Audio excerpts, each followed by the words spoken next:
This is Daily Blast Live. We're talking about what you're talking about. Real, honest, entertaining, live. DBL starts right now. 3, 2, Welcome to Daily Blast Live. It's Monday, January 6th. I'm here with Al, Brandon, Stephanie. Welcome to the panel. I know. Hello, everyone. Yes, and I'm Tori. Lindsay is the day off. Let's get right to it. Well, the biggest names in Hollywood were all on hand for the 2020 Golden Globes. And for the fifth time, host Ricky Gervais wasted no time taking aim at the Hollywood elite and roasting all the celebs. Take a look.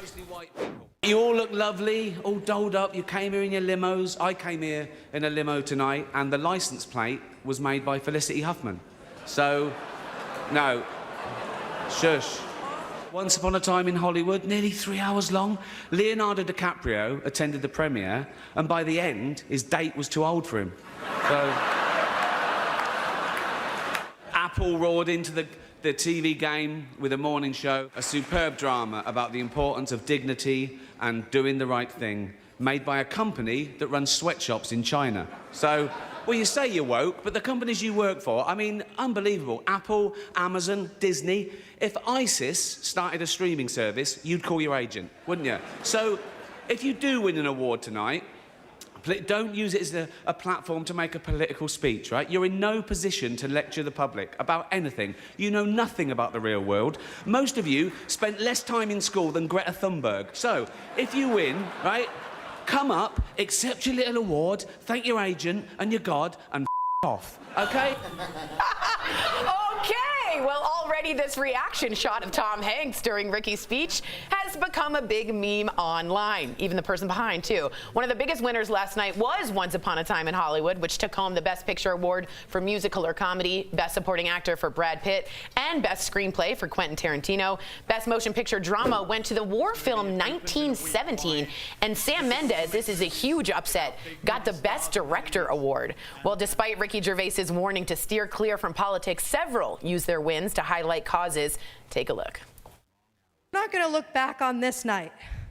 In the history books, we will see a country on the brink of war, the United States of America, a president tweeting out a threat of 52 bombs, including cultural sites, young people risking their lives, traveling across the world, people not knowing if bombs are going to drop on their kids' heads, and the continent of Australia on fire. So while I love my kids so much, I beg of us all to give them a better world. I'm grateful for the acknowledgement of the choices I've made, and I'm also grateful to have lived at a moment in our society where choice exists, because as women and as girls, things can happen to our bodies that are not our choice. I've tried my very best to live a life of my own making, not just a series of events that happened to me, and I wouldn't have been able to do this without employing a woman's right to choose. Wow. But there were a few other speeches that struck many as just plain weird. Like Renee Zellweger, who won Best Actress for Judy. She started her speech reminding everyone it had been 17 years since she had been there last.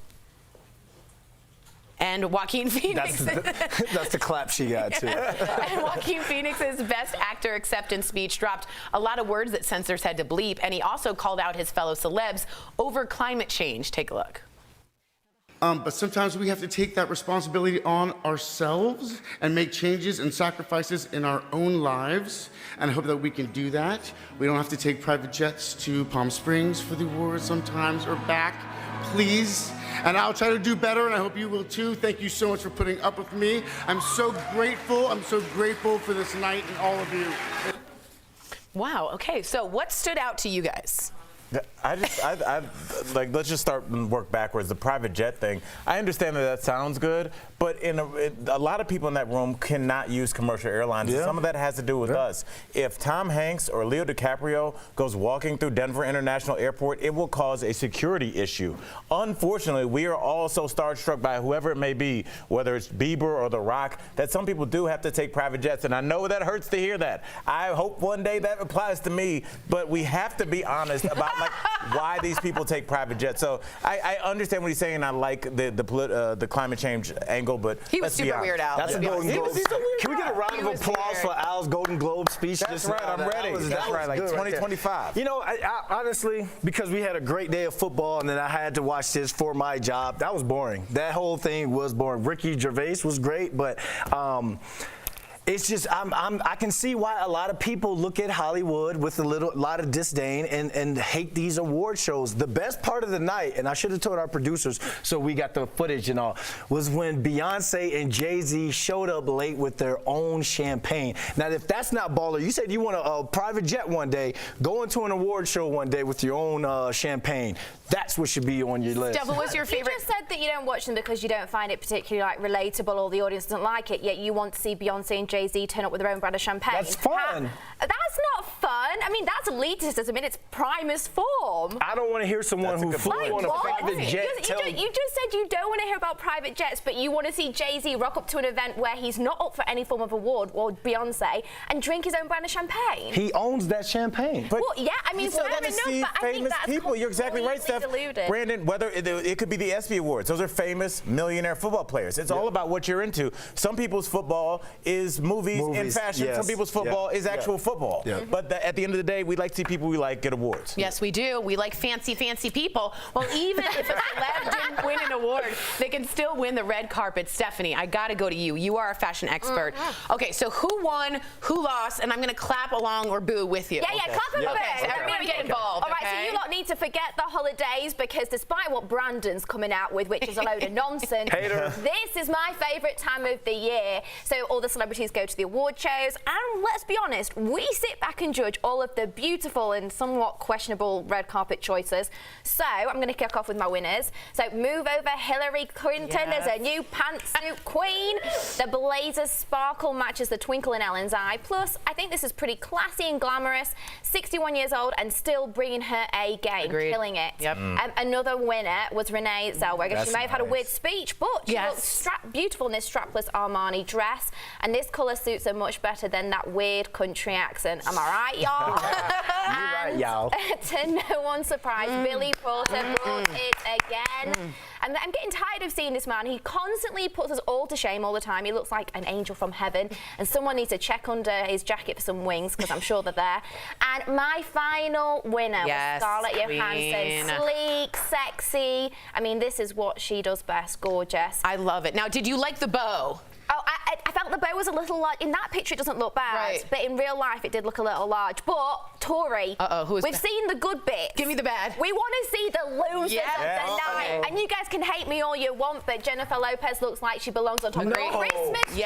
I'm not feeling that Did either. she hire a stylist or one of Santa's elves? I'm not sure. And you've heard of the gift that keeps on giving. Well, babe, this was not it tonight for you. Wow. And next, right, Tori's going to agree with me. Don't go there. Don't go there. Gwyneth Paltrow is auditioning for a role in Star Wars. Not at the Golden Globes. It looks dusty, dirty. Looks like it belongs at a hippie commune. Not on a red I disagree. carpet. And finally, Swifties, don't come at me. Save that for Brandon. But florals are not appropriate for a look in January. It's giving me allergies just looking at her. Wow, great roundup, Stephanie. It was all right, but only because you said Renee Zellweger didn't win. What was it? I said her name right. No, Renee. Renee. That was the best one. No. You said Scarlett Johansson won the outfit of the night. Oh, yes. Thought Renee was the outfits. best. Yeah. No, I mean, they all look gorgeous. Okay, I got to get your opinion. J-Lo looking a little bit like this on Twitter made me laugh so hard. What do you think, Steph? Take a look. The Carol Burnett dress. That is accurate. You know what? I'm the biggest fan of J-Lo, and she always turns it up. She always looks amazing, but something last night was a little bit off. I agree with you. Nice job, Steph. Good job, Steph. Well, it's been more than 2 years since a report about Harvey Weinstein kicked off the Me Too era, and today, Weinstein arrived in court ahead of his sex assault trial in New York City. Now, he used a walker after his recent back surgery. More than 80 women have accused him of sexual harassment and assault, but this trial is more narrow in scope, just focusing on 2 women, one of whom is still anonymous. Weinstein, of course, has pleaded not guilty. What do you think will happen to Harvey Weinstein now? The 2 women kind of scares me. Because I think when we think about, I don't want to refer to it as a body of work, but the sea of bodies that have kind of accused him socially of doing this.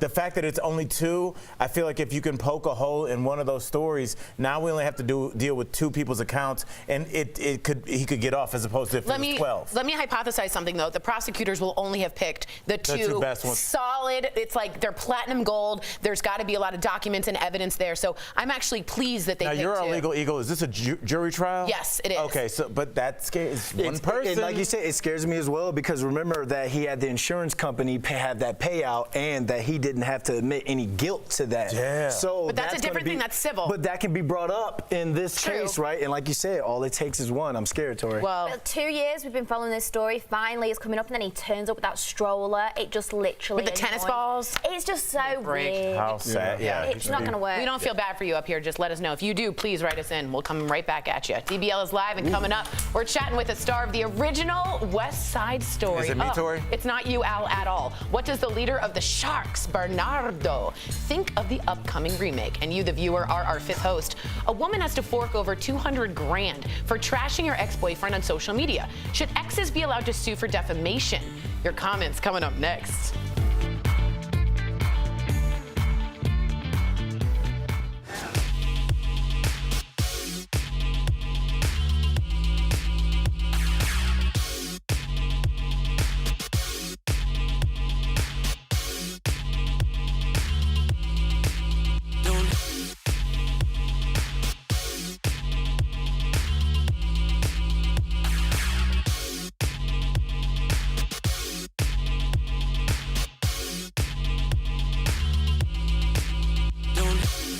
DBL Nation, happy Monday. Thanks for joining us today. We're so happy you're here with us. I want to go continue chatting with Steph about the fashion last night.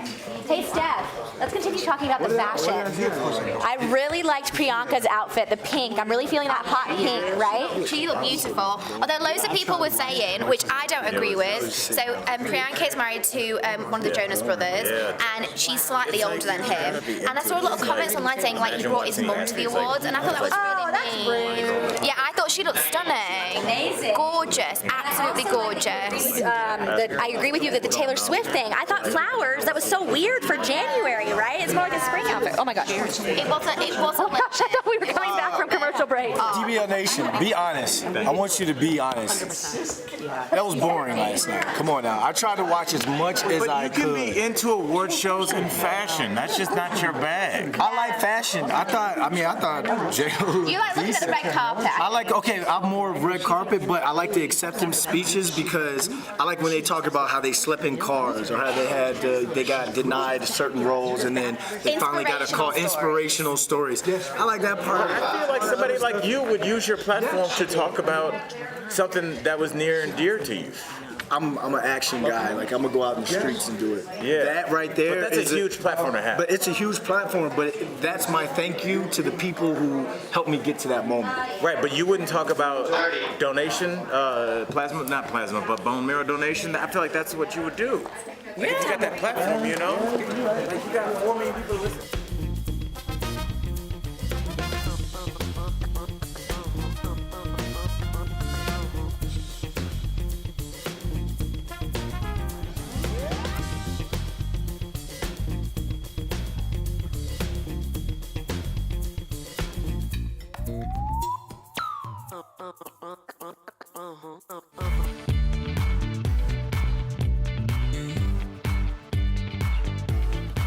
Welcome back to DBL. It's time for 5th host, and in the spirit of it being Divorce Day, a woman is paying a hefty price for trashing her ex-boyfriend online.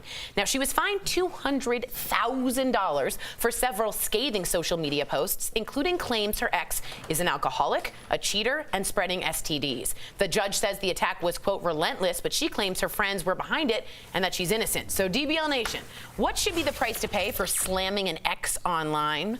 That was well written. Yes. Well, from one Stephanie to another. So Stephanie's written it on Facebook and says, words hurt and in this case could ruin your life. The judge ruling was fair. I'll be honest, I completely agree. I think, everyone has said the odd thing that maybe they regret or, in the heat of the moment. I get it. But I think when it is relentless like this and some of the things and topics that she mentioned could be a really big detriment to this guy's career and life, I just don't think it's okay. All right. And great comment, by the way.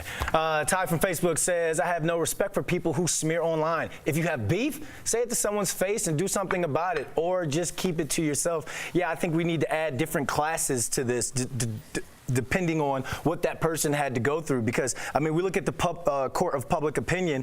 One thing for a celebrity, that's huge. Everyone knows who that is. But if you think about it in a small town in Kansas, you know, your name goes around that entire town, and that's what people know you by. So, you know, there should be misdemeanors and felonies depending on how detrimental it is. I agree, brother. All right. Leela from Facebook says he should just be happy he dodged a bullet. Imagine if they were married with kids. Leela, I don't know if he should feel like that. I don't understand how we look at the internet. We say, well, you can just say whatever you want because the internet, it doesn't count. Well, tell Kevin Hart that he lost a gig because of something that he tweeted. So then it does count. When you put things saying that people are spreading STDs, that they're alcoholics, that can cost them money. That's costing their reputation. And that is online forever. Whenever somebody Googles that person for a job or whatever reason, that's going to come up. And there needs to be some punitive damage for you saying such things because it's going to affect them for the rest of their lives. It's worse than a word-of-mouth rumor that should probably go away at some point. Yeah. Interesting take. Well, Rachel from Facebook says, hell hath no fury like a woman scorned. This is her right to freedom of speech. It actually isn't. We needed a sound booth. Ding! What's really interesting is what happens is if you do know something is false and you knowingly print it anyway, that is called actual malice. And actual malice is one of the degrees of scrutiny to do that. Now, he didn't give STDs that I know of. She recklessly lied. That's actual malice, and you cannot do that, as you said. That is defamation of character, and there is a law against it, and I think she deserves it. Now, it's harder to do so. Defamation and slander. One's in print, and one is in oral. Interesting. Yeah. Yeah, but the other thing is interesting for if you're a celebrity, it's much harder to sue because you're just that big that people have more of a right to make fun of you. That's interesting. But where does it, I don't know, where does it make fun and then it's like? The Supreme Court has to decide. Wow. All right. Ding. Coming up on DBL, I'm going one-on-one with Bernardo from West Side Story. Find out what Oscar winner George Chakiris thinks of the Steven Spielberg's remake, It's Not What You Think. Coming up next.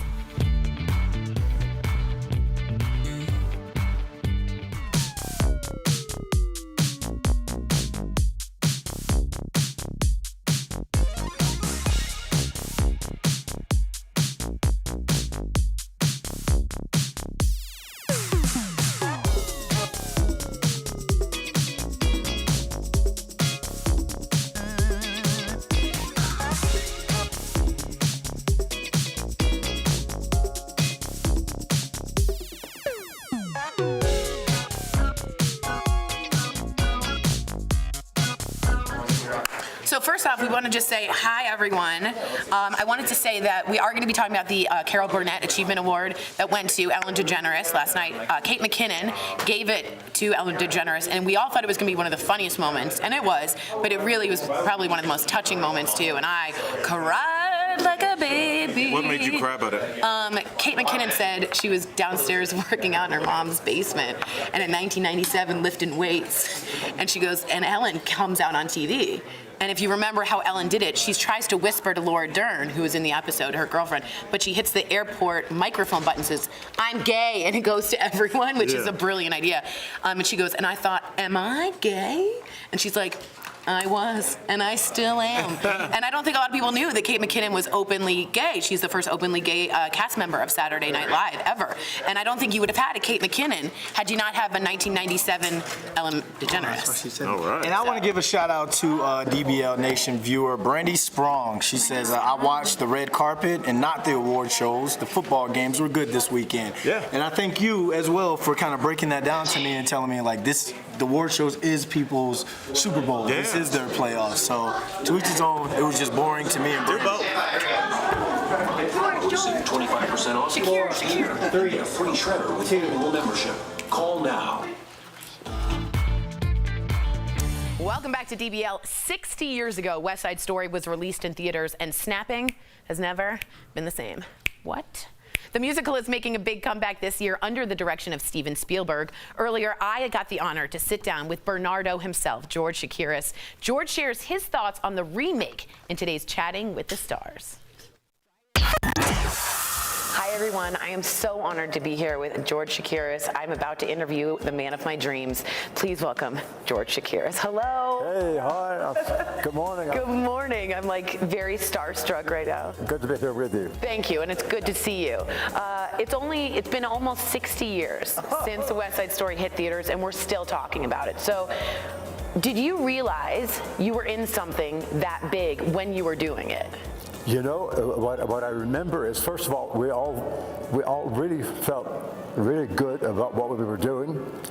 Nobody verbalized it, but we felt it was good stuff, you know. Mm-hmm. And I remember one day between takes, I was standing out in the alleyway with a couple of the kids, and there were two of the men from the front office, like in suits, and I heard one of them say, let's see, we don't know if we'll have a commercial success, but we feel we might have an artistic success.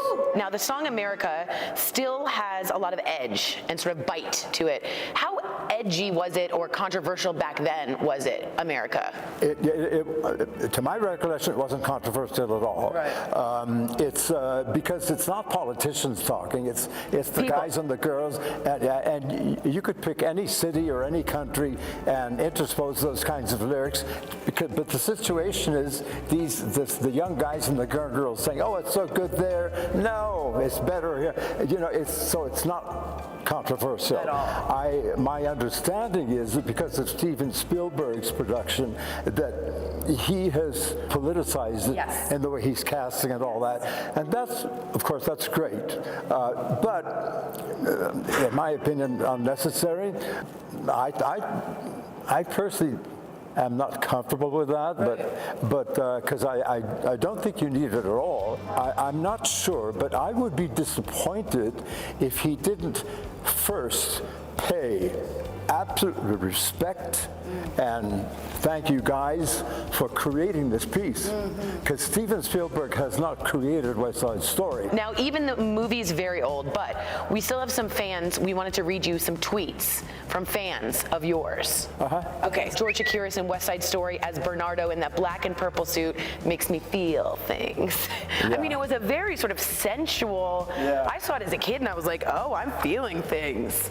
The black suit with the purple shirt, designed by Irene Sheriff.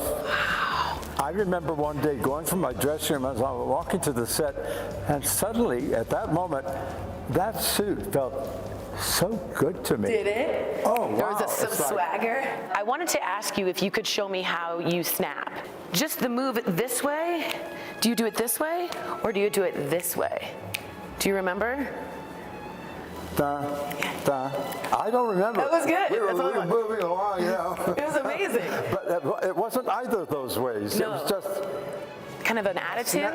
A snap is used to punctuate. Right. And and not just to punctuate. So we used it in the beginning of the prologue, coming down the street. It was used in some of the scenes. Right. It was a motif. I mean, it was important, that snap. Yes. You know, the swagger. Yeah, and we have really good snaps. Good snaps. It's not so good right now. They're waking up. They're waking up. Thank you so much. Such an honor. Thank you, Annie. Thanks very much. Thank you. We'll be right back. Promotional consideration is brought to you by...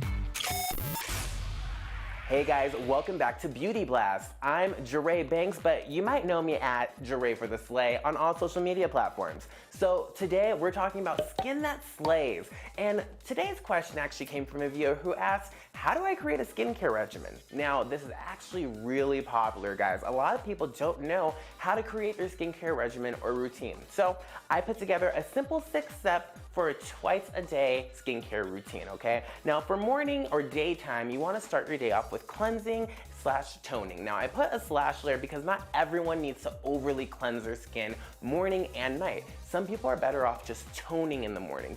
With doing more of a cleanse or tone in the morning, you want to make sure that you're not over-processing your skin in the daytime. This is going to mean that your skin feels dry or overly irritated when you cleanse in the morning. Maybe when you're doing that, you instead want to move over to a toner. So step 1 is cleanse or tone in the morning. Figure out what your skin likes better. Now step 2 is going to be applying an eye cream. My favorite for daytime is a tinted eye cream.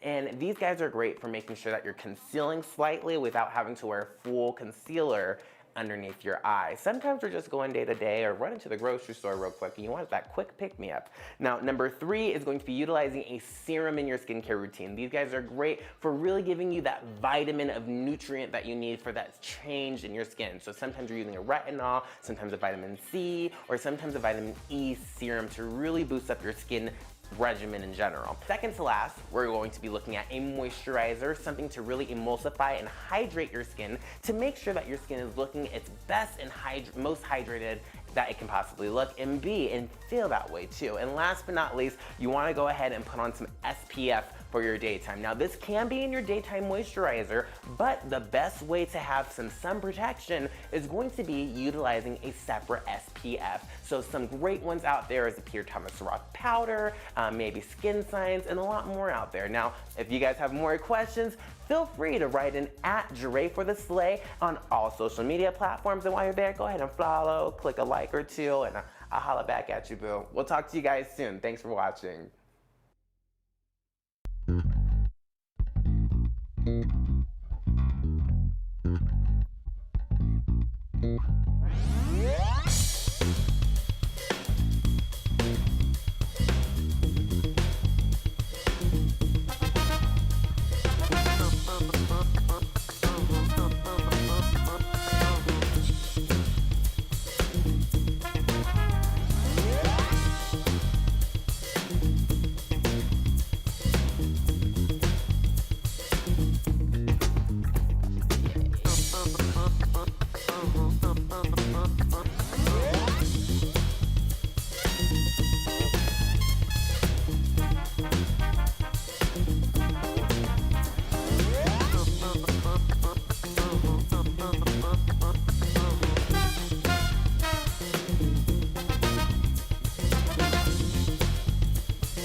Welcome back to DBL. We love sharing your comments. Al, good to see you, buddy. Yes, it's been a while. It's been a while. Good to be back, and it's good to read some comments. Our boy John Venturini chimes in. He says, "Are award shows even relevant anymore?" It's kind of like what we talked about. Yeah. Brandon, I think it's relevant to people like Steph, but like the ESPYs wouldn't be relevant to you. But Brandon would watch that and be like, "Oh, I do think that guy had the best catch of the year." So it's what you're into. I remember one time I was in New York City and I was watching the Oscars with like all these industry people, and Michael Caine goes up to get an award, and I go, "Oh, that's Alfred from Batman." And everybody stopped and looked at me like, yeah, I had to go with IMDb who Michael Caine was, and I mean he's been in such great movies. So a lot of people like sports, and this is people like Stephanie and all of our.